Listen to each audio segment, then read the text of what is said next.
keep the ground in sight. Fly forever if you keep it tight. Love the world but keep the sky on your mind.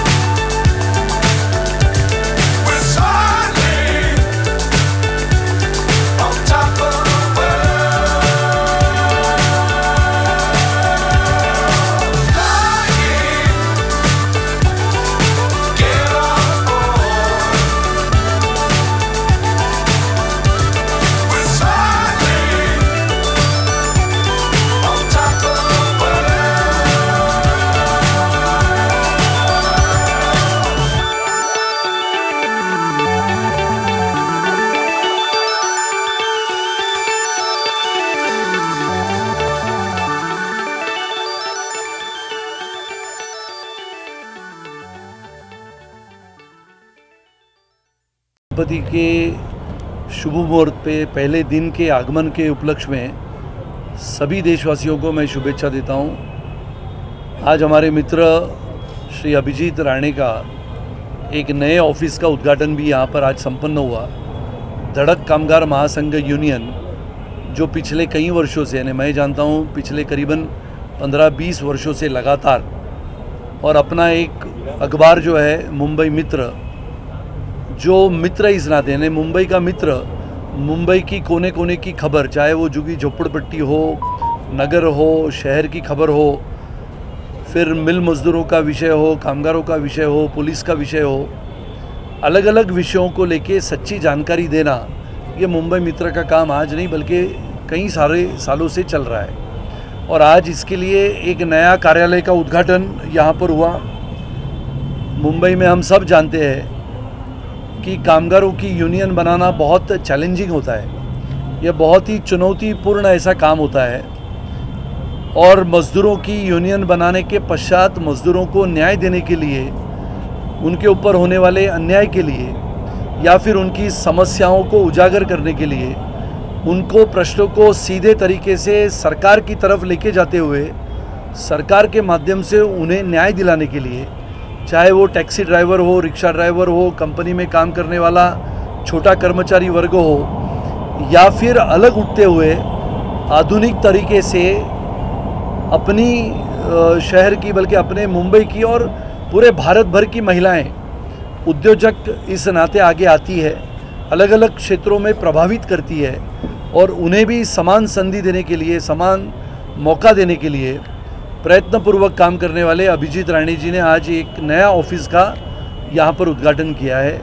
मैं उनको भी शुभेच्छा देता हूँ। धड़क कामगार यूनियन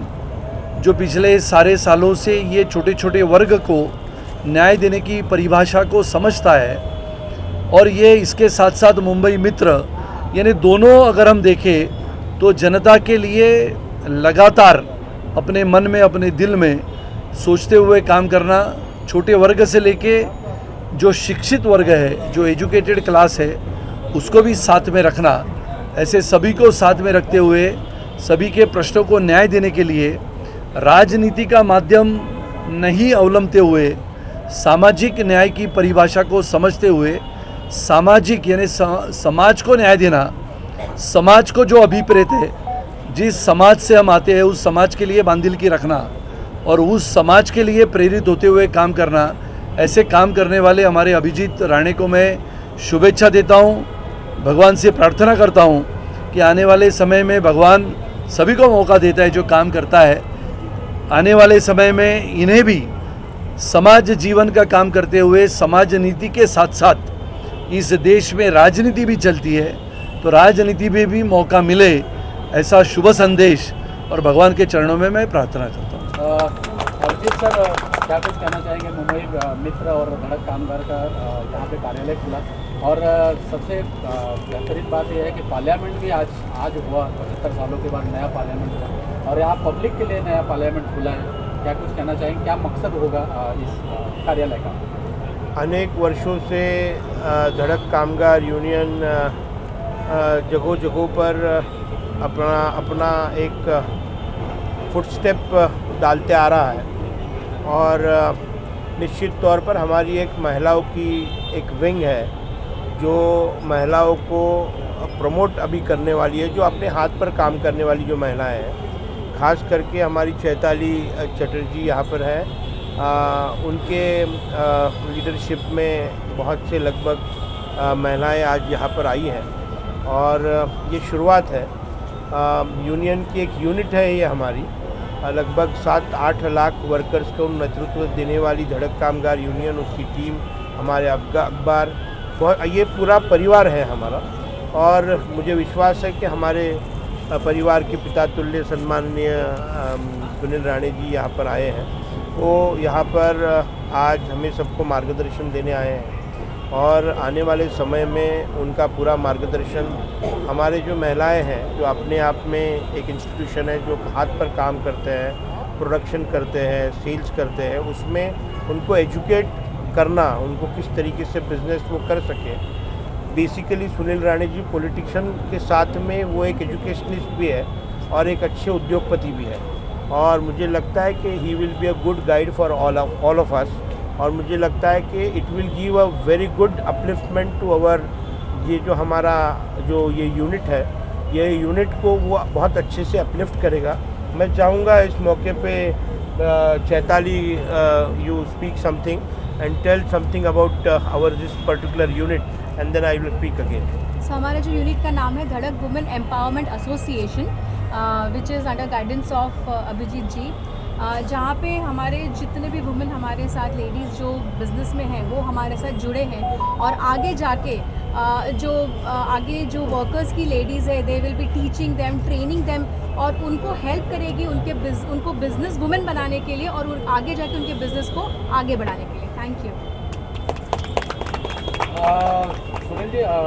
भारी संख्या में महिलाएं यहाँ दिख रही हैं और पार्लियामेंट में आज पहला दिन था, 33% बिल आया हुआ है, क्या कुछ कहना चाहेंगे? मेरे ख्याल से महिलाओं का भी उसमें इतना। इस देश के यशस्वी प्रधानमंत्री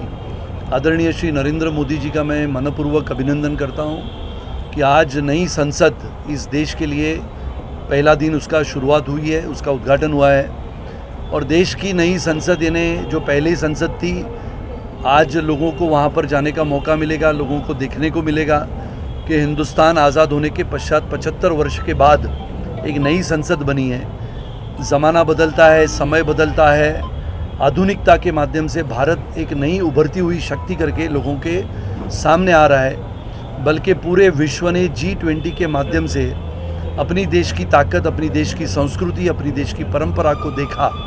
आने वाला समय ये होगा कि जिस 33% आरक्षण की बात होती थी, लगातार ये चर्चाएं संसद में होती थी कि संसद में महिलाओं का सम्मान तो होता ही है, लेकिन महिलाओं को आरक्षण के तहत 33% आरक्षण अगर विधानसभा में और लोकसभा में मिलता है, इसका समर्थन मैं भारतीय जनता पार्टी का विधायक इस नाते करता हूं। आदरणीय प्रधानमंत्री ने जिस प्रकार से इस देश को नई नई सुविधाएं दी है, जिसका उल्लेख हमने लगातार किया है, सबसे बेहतरीन ऐसा देश के